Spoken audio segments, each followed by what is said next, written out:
All right, we're here to see how the story ends. So let's start with chapter 4 and we'll kind of break it up again. For those who don't like names, the first 2 sections of this have the least number of names. The rest of the stuff we will read today have lots of names in it. So just if that is a motivating thing for anybody. So why don't we have someone read 1 through 6, and then another person 7 through 12, and then 13 through the end. I guess I can read 1 through 6. Okay. No sooner had Boaz gone up to the next to the gate and sat down with the next of kin.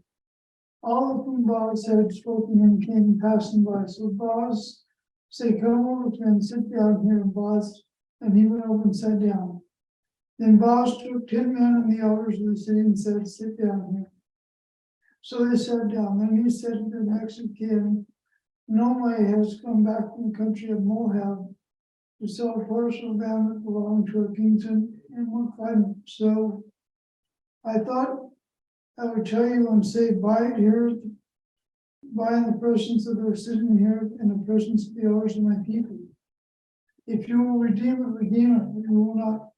If you will not tell me, so I may know, for there is no prior to you here to redeem it, and I come after you. Here says I will redeem it."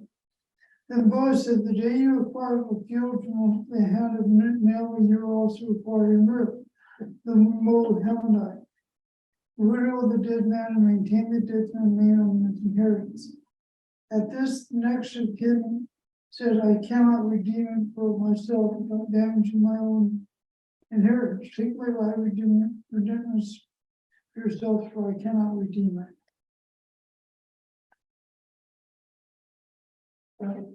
Okay, next if you like. 7 to what? Well, 12. through 12. Now, this was the custom in former times in Israel concerning redeeming and exchanging. To confirm a transaction, the one took off a sandal and gave it to the other. This was the manner of attesting in Israel. So when the next of kin said to Boaz, "Acquire it for yourself," he took off his sandal. Then Boaz said to the elders and all the people, "Today you are witnesses that I have acquired from the hand of Naomi all that belonged to Elimelech and all that belonged to Chilion and Mahlon. I have also acquired Ruth the Moabite, the wife of Mahlon, to be my wife, to maintain the dead man's name on his inheritance, in order that the name of the dead may not be cut off from his kindred and from the gate of his native place. Today you are witnesses."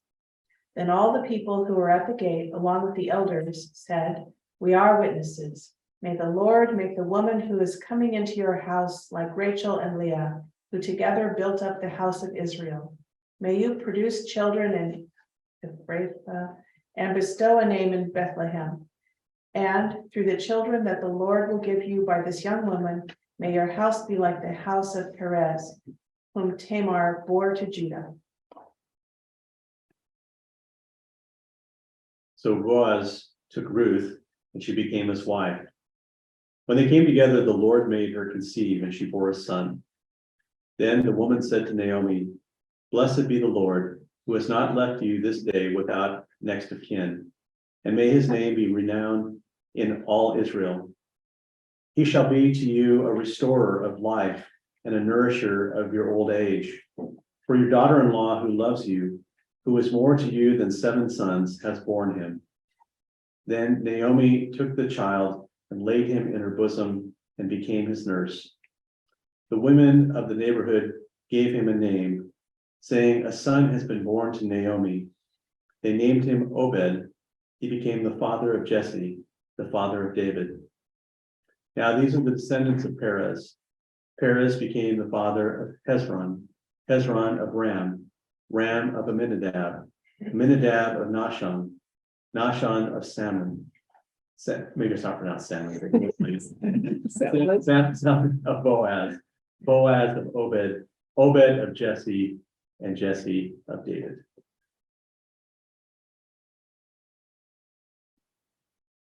So We're gonna look at Boaz and what he does approaching this nearer next of kin about Naomi's land. So why do you think he mentions the land before the women that come along with this land? But wait, there's more. Mhm.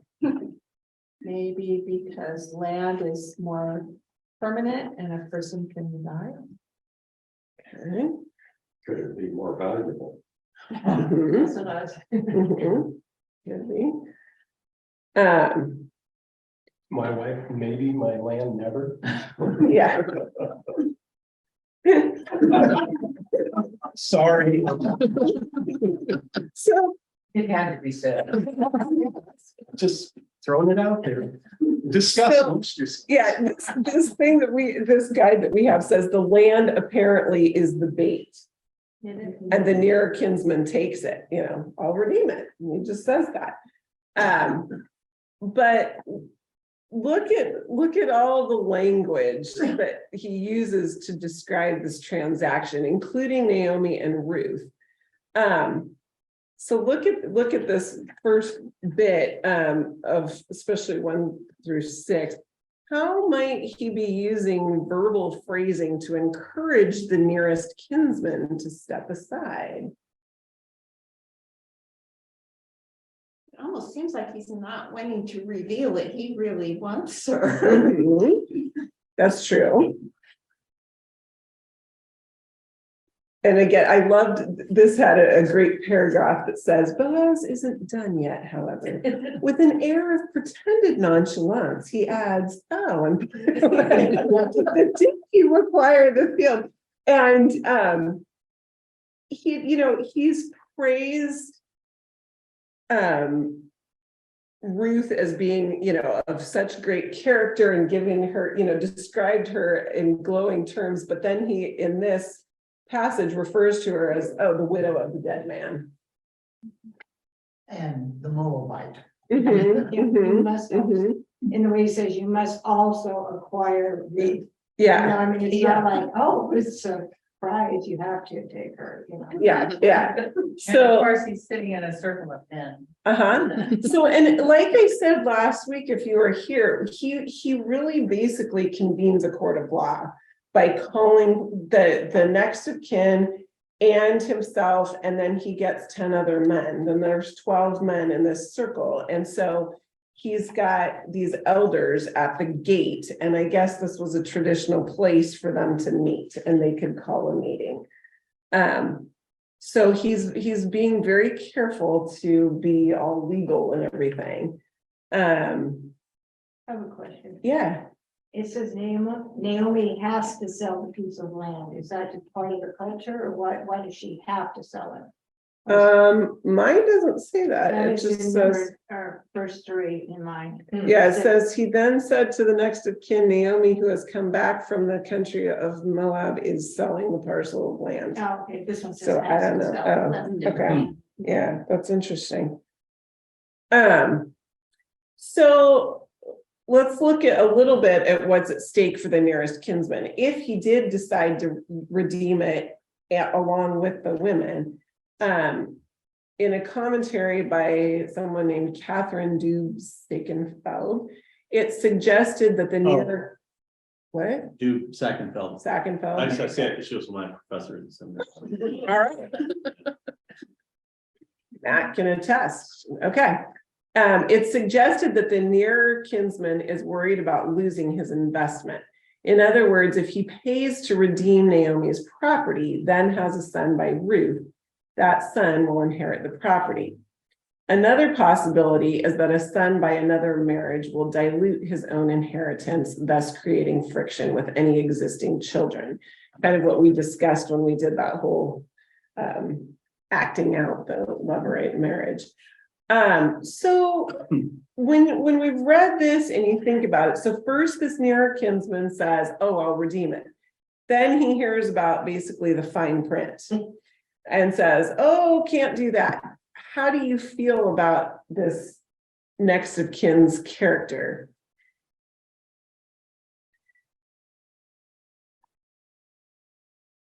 He's practical. Yeah. Yes. He might create wars in his family. Yeah. Honest. Yeah, honest. Mhm. I wonder, like, did he ever go to Boaz later and say, okay, so how can you approach me that way? That was just mean. I thought I was gonna get a field, and then you were like, nope. It also kind of, I mean, I don't know if it was insinuated this way, but it sounds like there's a little bit of a safety net because he does say, I'm after you. So it's not like you get first dibs, but there's nothing after that, because that might have presented maybe some different pressure to him. Mhm.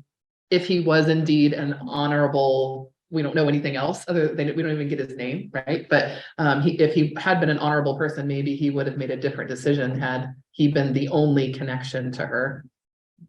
Right. I would have to imagine there's a lot of pressure going on with all of those people sitting in this, you know. Mhm. Mhm. Watching and witnessing, yeah, exactly. Well, I think it would be better for him to say right off, I just can't do this, than to take her in and not treat her well. Or Sure, whatever yeah, fallout may have been. yeah.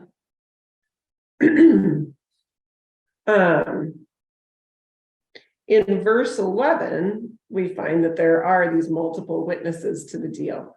What's their response?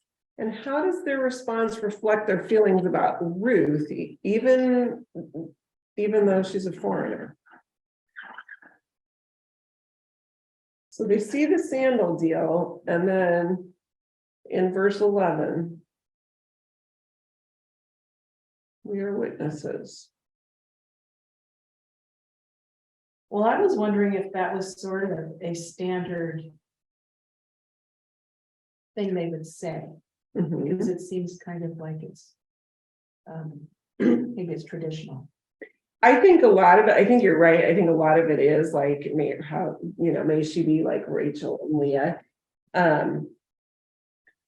But then they go on in verse 12 to say, may your house be like the house of Perez, whom Tamar bore to Judah. And we're going to talk to that. Why would they go on? I mean, it's interesting that they bring that up. And mention the name of another foreigner. Not only Within a this foreigner, but I think she was a prostitute. Mhm, Yeah. mhm. Well, wait a minute, where'd Leah come from? Well, Rachel and Leah were seen as they were the mothers of the 12 tribes. But the way it's written here, it's like, you already know about Leah, so Well, may the Lord make the woman who is coming into your house like Rachel and Leah, who together built up the house of Israel. So they're blessing them and blessing Ruth with hopefully she can build up the nation of Israel.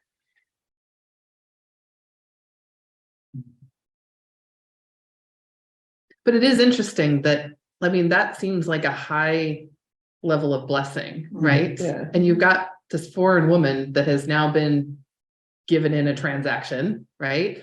But they're not just saying, okay, now the deal's done. They're actually like giving a blessing that would have been like someone who's part of the nation of Israel. Mhm. Well, for those of us who are reading it, it's a foreshadowing, Mhm. but maybe it is the way they talk. Yeah. Well, and remember too, the people that wrote this, I'm sure that they weren't sitting there recording this word by word at the time.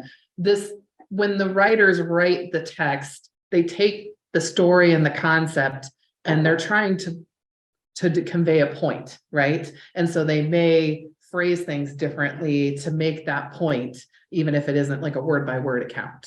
Yeah. So how long after the actual events of Ruth and Boaz was this written? We probably don't know, but like making a story, maybe they drew back from what had occurred a long time later and went back in time and said, oh, and therefore this. I think you're onto something, because the whole thing that they're explaining the sandal transaction. I mean, the language that they use now, this was the custom in former times in Israel. So it almost sounds like that has ceased to be a custom. Whether that happened in 50 years or 100 years or 500 years, I mean, we don't know, but it seems like they had to explain it even to the readers that were reading it once it was written down. And maybe they were also trying to show their respect for Boaz. Mhm. Sure. Was someone important in the. That's community. true. By this blessing, yeah. What does it mean by bestow a name in Bethlehem? You produce children in Ephrathah and bestow a name in Bethlehem. In Bethlehem. You name your kids? Well, remember Ruth's whole duty now is to provide a line for Elimelech. So she's trying to have this heir to that line. So I don't know if that's what that refers to, but I'm guessing maybe. Mine says become famous. Oh. Oh. When I think it's like you said, kind of good standing and Yeah, let's see, hold on. that's an 11, what did you say? Sure. I don't know, I think it's just being able to trace, because it just starts talking in my notes about people of Bethlehem trace their ancestry back to Judah through Perez. And so maybe this is another line that they can then trace from Bethlehem, which it does become another line. Or a continuation of the same one. So, because we have this story about Tamar and Perez, and Judah, I think we need to read it to find out what's going on. So we're going to flip back to Genesis chapter 38.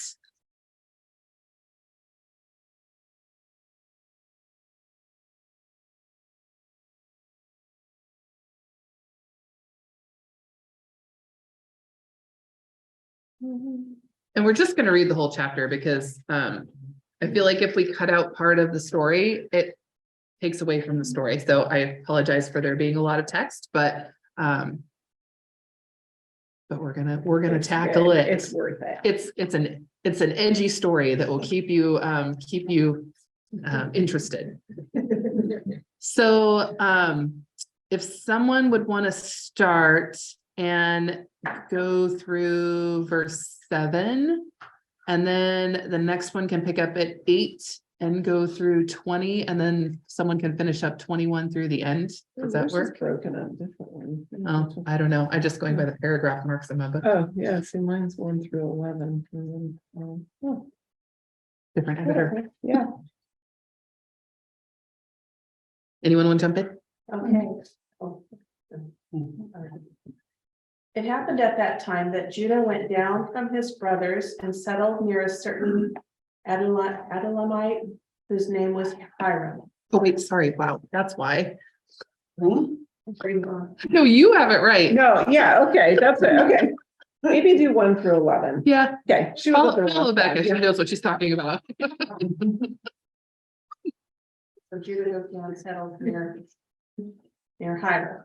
There Judah saw the daughter of a certain Canaanite whose name was Shua. He married her and went into her. She conceived and bore a son, and he named him Er. Again she conceived and bore a son, whom she named Onan. Yet again she bore a son, and she named him Shelah. She was in Keziz when she bore him. Judah took a wife for his firstborn. Her name was Tamar. But Judah's firstborn, was wicked in the sight of the Lord, and the Lord put him to death. Then Judah said to Onan, "Go into your brother's wife and perform the duty of a brother-in-law to her. Raise up offspring for your brother." But since Onan knew that the offspring would not be his, he spilled his semen on the ground whenever he went into his brother's wife, so that he would not give offspring to his brother. What he did was displeasing in the sight of the Lord, and he put him to death also. Then Judah said to his daughter-in-law Tamar, "Remain a widow in your father's house until my son Shelah grows up." For he feared that he too would die like his brothers. So Tamar went to live in her father's house. And then 12 through 23. In the course of time, the wife of Judah, Shu's daughter, died. When Jerusalem, the time of mourning was over, he went up to him, Timlah, to his sheep herder. He and his friend Hira, the Adullamite.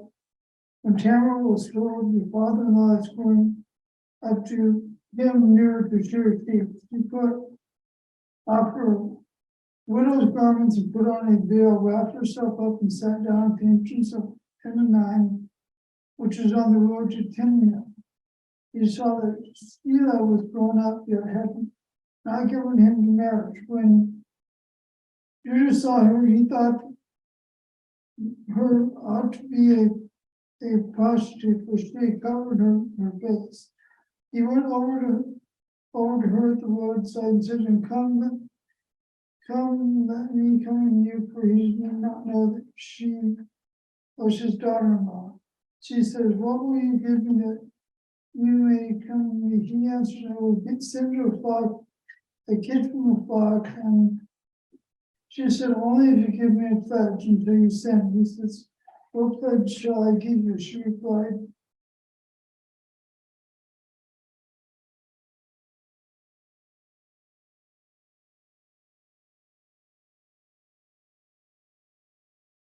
Abraham. Then she got up and went away. And taking off her veil, she put on the garments of her widowhood. Keep on. Widow. That's good. Yeah. Yeah. Anybody else want to pick it up at 20? Judah sent the kid by his friend the Adullamite to recover the pledge from the woman. He could not find her. He asked the townspeople, where's the temple prostitute who was at Enaim by the wayside? But they said, no prostitute has been here. So he returned to Judah and said, I have not found her. Moreover, the townspeople said, no prostitute has been here. And Judah replied, let her keep the things as her own. Otherwise, we will be laughed at. You see, I sent this kid and you could not find her. Keep going. Yeah. About 3 months later, Judah was told, your daughter-in-law Tamar has played the whore. Moreover, she is pregnant as a result of whoredom. And Judah said, bring her out and let her be burned. As she was being brought out, she sent word to her father-in-law. It was the owner of these who made me pregnant. And she said, take note, please. Whose are these? The signet and the cord and the staff. Then Judah acknowledged them and said, she is more in the right than I, since I did not give her to my son Sheila. And he did not lie with her again. When the time for her delivery came, there were twins in her womb. While she was in labor, one put out the hand, and the midwife took and bound on his hand a crimson thread, saying, this one came out first. But just then he drew back his hand, and out came his brother. And she said, what a breach you have made for yourself. Therefore he was named Perez. Afterward, his brother came out with the crimson thread on his hand, and he was named Zerah.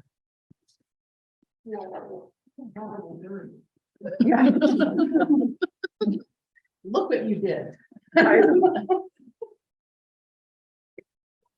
So, At least he didn't claim it was a conspiracy. Yeah, at least he said she's more in the right than I am.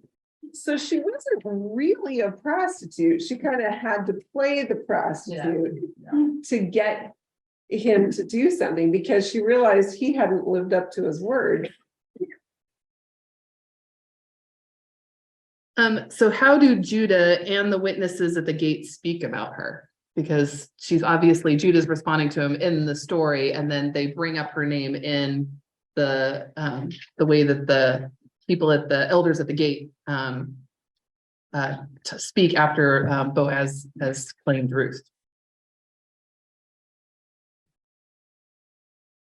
Well, it seems like they think well of her. They're putting her in this kind of blessing for the future. Mhm. She kind of did what was necessary to preserve the line. As weird as it sounds, she did what she had to provide for herself. And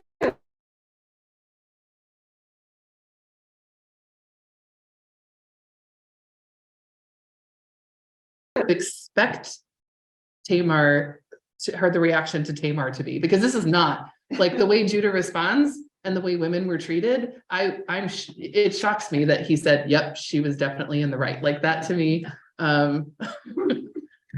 Because just they could have easily, said, oh no, this is a person who's trying to scam me for whatever, and burned her at the whatever what they were going to do.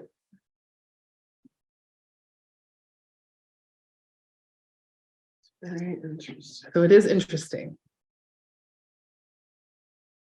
How is her situation similar or different to Ruth's?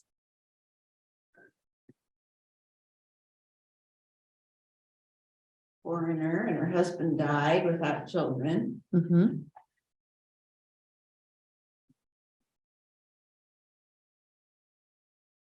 Well, depending on the reading of chapter 3, right? Mm-hmm.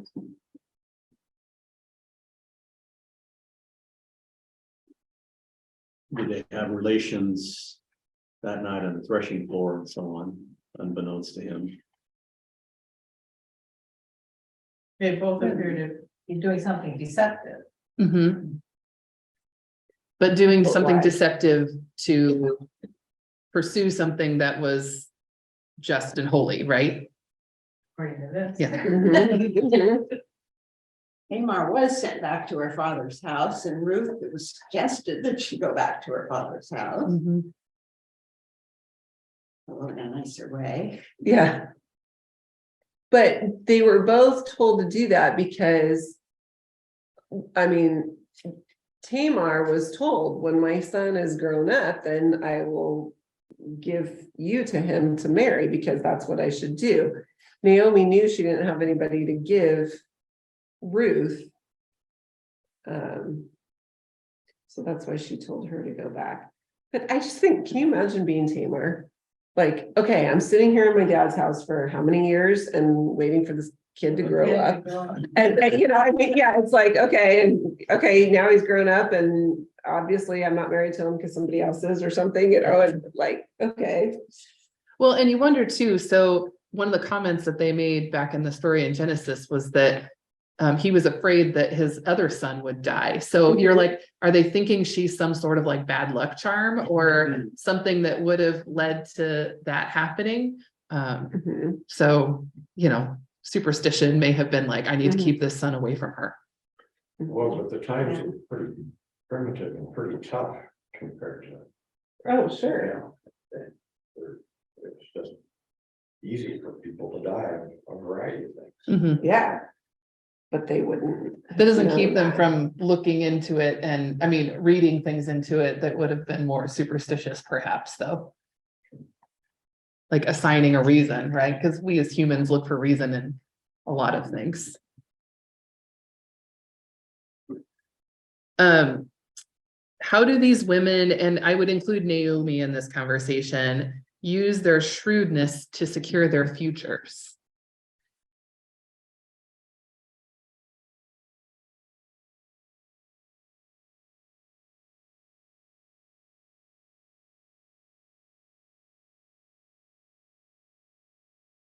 So we kind of already spoke to Tamar. She obviously just took the matter into her own hands and procured an heir, right? Mhm.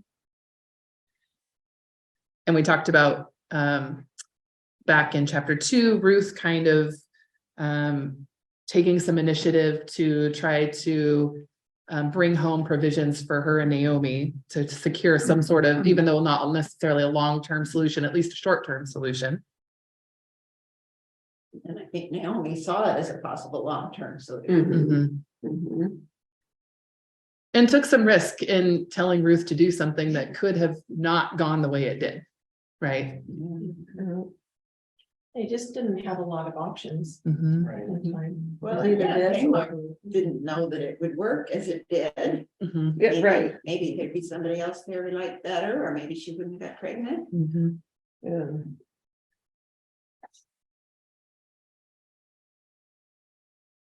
So one thing that kind of struck me, if we could look at the part that talk, or where the crowd of women have a little chorus, which to me, it kind of harkens back to some of the, I know this is even earlier than that, but like the Greek, in Greek plays and stuff, they'd have the, like the chorus of the women or the chorus of whatever. I kind of get that in my head.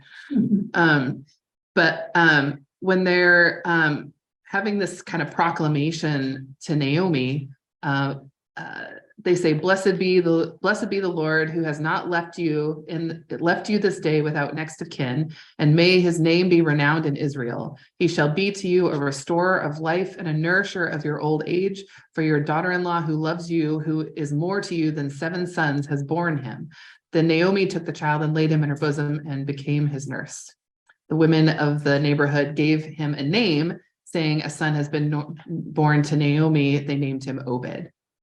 So this kind of song or poem of praise, how does, if you look at it from a literary standpoint and you go back to chapter 1 and you go back to Naomi's little, oh, woe is me, it is kind of interesting that they bookend in chapter 1, this, my life is terrible and it just needs to end at the beginning. But at the end, the crowd of women are saying, but no, look what God has done, and look at where you have been blessed.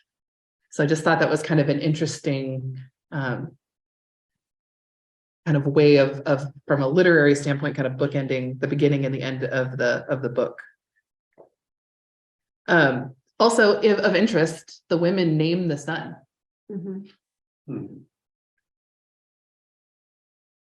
Instead of Boaz and Naomi, or Boaz and Ruth naming him. So, and I didn't get anywhere why that happened. I just thought it was kind of an interesting. And it's interesting because Obed means servant, short for servant of God. But are we certain that the they is the women, or is it's not?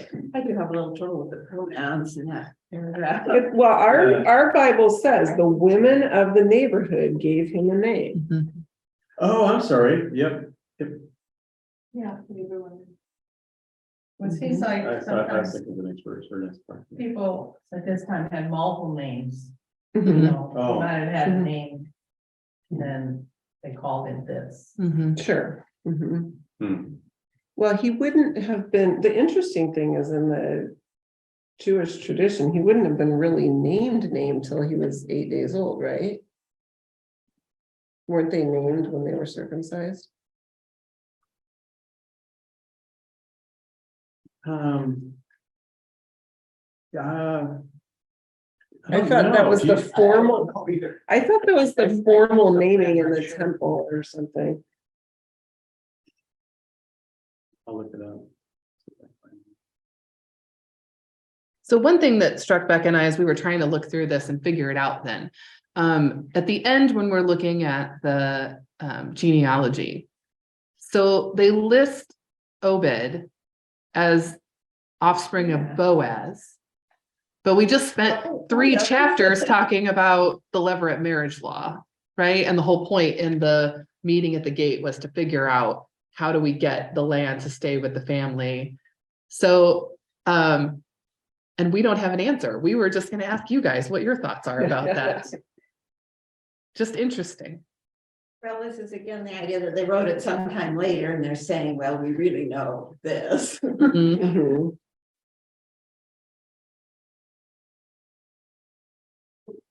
Also, it takes them back to Perez or whatever. Mhm. Right, who was an ancestor of Boaz, so that's a way to bring Boaz into the story, but yeah, it's just interesting.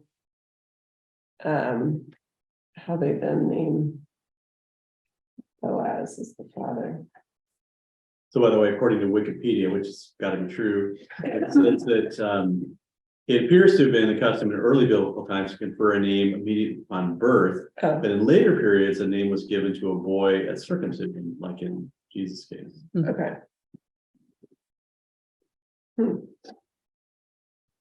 Where do the girls come in? All the girl babies and there has to be girl babies. There were a lot of girl babies born. All these women seem to keep bearing men and boys. Well, that's just because the daughters aren't named. That was what we did, right? Yeah. No, I know. Yeah. Yeah. So one of the things that could be kind of playing into the genealogy piece could be, I mean, obviously, part of the reason they were organizing all of this was to make sure that Elimelech's land and that line continued. But the purpose of the book is to establish the genealogy. And so perhaps that was. I have a note about the genealogy in here, and it doesn't really address the question of why Boaz is in there, but it says, in the New Testament, Matthew's genealogy of Jesus adds to the list of David's disreputable ancestors by naming Rahab, the harlot from Jericho, as the mother of Boaz. As foreigners who join themselves to the Lord, Ruth, Tamar, and Rahab are given an everlasting name as mothers of the messianic line of kings. The point is not to discredit David, but to emphasize the grace of God that is offered before any human action or worthiness. God chooses to use those who seem unqualified according to human standards of judgment to accomplish God's purposes in the world. So, I don't know. Whatever that's worth. So we get a happy ending, which is great. Hooray. One of the questions we've asked kind of all the way through this process is, where do the characters see God at work? So I'm going to ask that question one more time. And it can be just in this chapter, or we can have some overarching kind of statements, because the story obviously is a continuous one. Well, in verse 13, so Boaz took Ruth and she became his wife. When they came together, the Lord made her conceive. And she bore a son.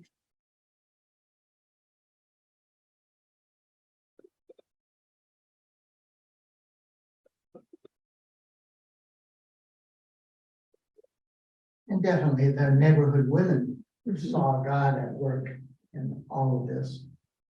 Actually, the Lord, Yahweh.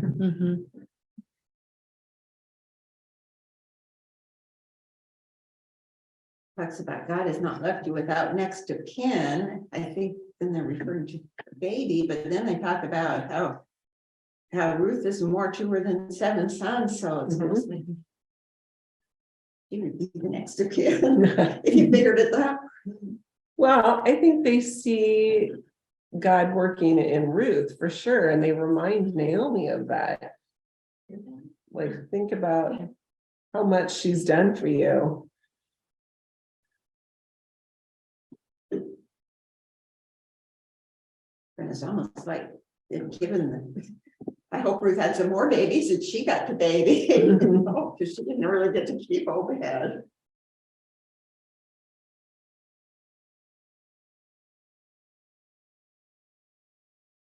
And not only did Naomi's line continue, but I would assume that financially she is cared for now too, because she's been brought into that family group. So she's been redeemed in a very practical standpoint, in addition to just the kind of lineage question. And I would guess that she could get harvest the proceeds and the crops from Elimelech's field until Obed was old enough. I would bet. I mean,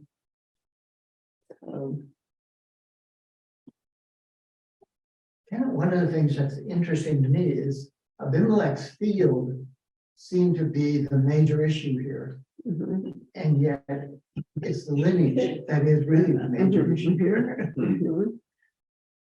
So that suggests that what really seems like the big deal to us right now might not be.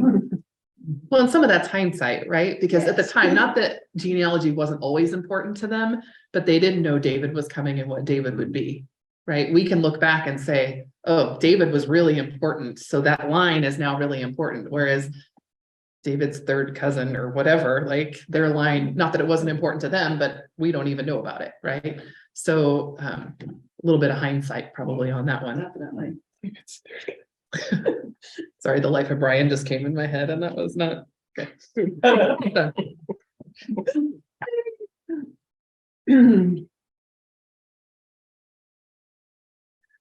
So I think just to kind of summarize and bring things all together, we've gone through the whole story now.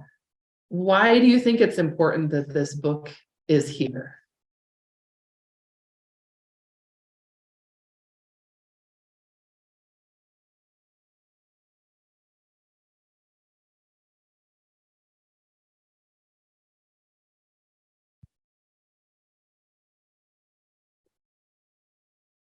I think it's here because of Matthew chapter 1, Yeah. which is the lineage of Jesus. But genealogies never included the women. But Matthew 1 includes 5 women, and Ruth is one of those. So Tamar is one, Rahab is one, Ruth is one. And then it says, David is the father of Solomon by the wife of Uriah. She was named. Yeah. And then, of course, Mary. And all of those women, in some way or another, have some negative kinds of activity in their past or history. So I think that this story is here because of Matthew chapter 1, in my mind.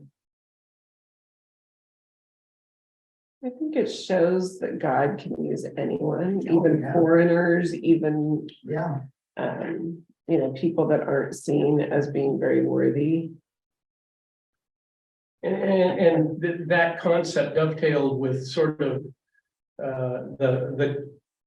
the social norms, particularly of that time where righteousness was assumed, righteousness was by status, social status, and so on. But the theme of the Bible seems to be no, it's by grace and by merit, and you not always the same or used in the same way, but a person who shows faith is a person who gets rewarded, or at least rewarded with these honors and then memorialized with these honors, versus someone who just is by right becomes king. It's the person who does it by faith or by acts of obedience. Well, and even, look at David, he was just some shepherd in a field, who then becomes. But he had incredible faith, and that Right, was exactly, that is why he was chosen, because he was someone who, I trust you, God, Yeah. even though But he my life is wasn't- crap, I trust you. And he wasn't really anyone, so yeah, I think. Having these people as his forebears is kind of. And back to Sarah's point, you couldn't assume anything about any of these lives until the full story was written. So it's only in hindsight that it has significance, but the significance is beautiful. This wasn't a royal family all the way through. It was a family that went through ups and downs, but became royal in its final version. But it seems like Ruth has been rewarded for her love for her mother-in-law and faithfulness to her, which wasn't really required.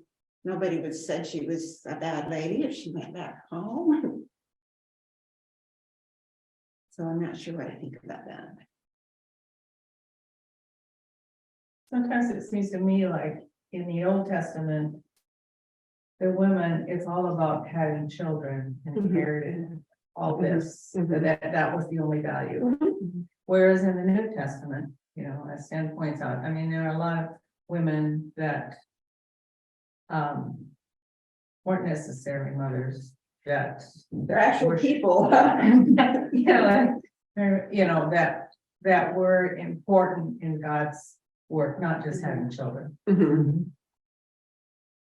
Well, but let the church meet in their homes and all that kind of thing, yeah. And the first witnesses of the resurrection. Mhm. Mhm.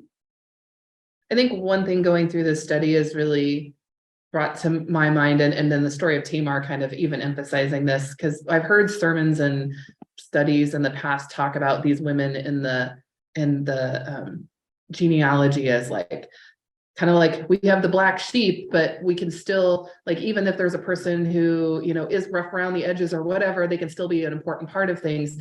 But I think that light that we cast on them isn't fair.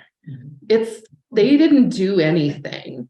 And I was actually been watching a podcast or listening to a podcast about the downfall of the Mars Hill Church, which is a whole nother mess. But one of the sermons he preached, he called it the ho ho ho sermon, and it was about those three women. And oh my God, I was really upset because Ruth and Tamar did nothing wrong. They did what was honorable. And yet we as the church over history have looked back at these ragtag women that were, you know, they're like, there was something wrong with them, right? And not that there aren't plenty of characters in the Bible that talk about people who were bad people or who were, I mean, Paul would be a great example of that, right? Of persecuting the church and being turned around. But why do we have these women and we point out that about them? When really, in reality, that wasn't the part of their character at all, but we've had this light shown on them in that way. And going through the study and then reading the part about, you know, Tamar as well, just to remind me of that incident as well, we really shouldn't be talking about them in that light. So I think talking about them like they were people who were disenfranchised or in some way marginalized is maybe a better way of describing them, as opposed to somebody with a dark past, because they really didn't. Yeah. Well, it seems to me that there's some element of shrewdness in different characters in the Old Testament that's, you know, seen as positive or redeeming at some level, you know. Jacob's whole deal with the flock, you know, and so on. By the way, David, you said David was faithful. He was proven faithful, but he was chosen before the first mention of David is in Ruth. The next mention is when he's being anointed. So it's not like he had a track record to go off of, and now let's anoint him. You know, so you know, he you know, remember that he was the youngest and everything, and Samuel anointed him. But kind of in private, right, before. The Lord looketh on the heart. So, yeah.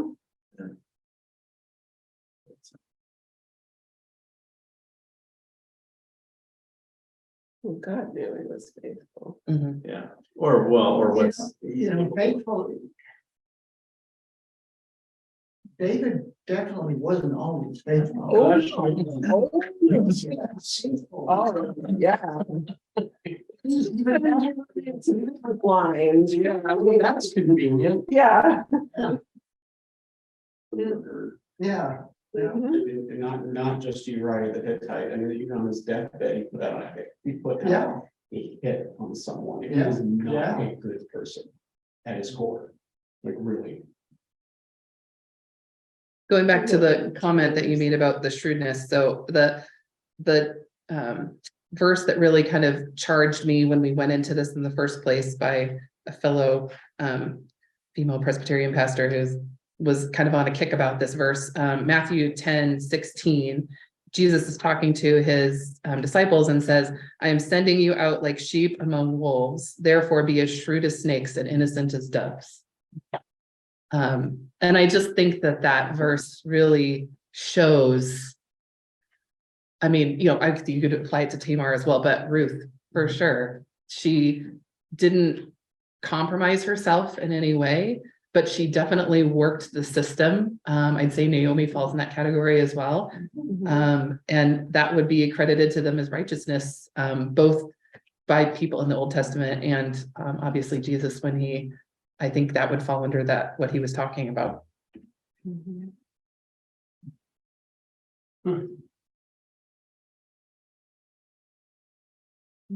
Any other thoughts or comments from anybody? I hope this has been good. I've learned more than I have in the past. Thanks for the guys being here. I appreciate, I just really kind of felt charged that this book needs to be read by more than just women. So I appreciate your thoughtfulness and it has a lot more to say than just, hey, look, there's a woman in the Bible, let's read about her. We have. Yeah. So we have the closing prayer. It's on the back side because I ran out of space on the front. You will join me in closing. Gracious God, forgive us for the times we have been unfaithful, for the times when we have failed to follow your call. Help us to find the courage and the strength to go above and beyond the call. Thank you for loving us in ways that go far beyond all that we could ask or think. In Jesus' name we pray. Thank you, guys. Thank you. Thank you. That's done.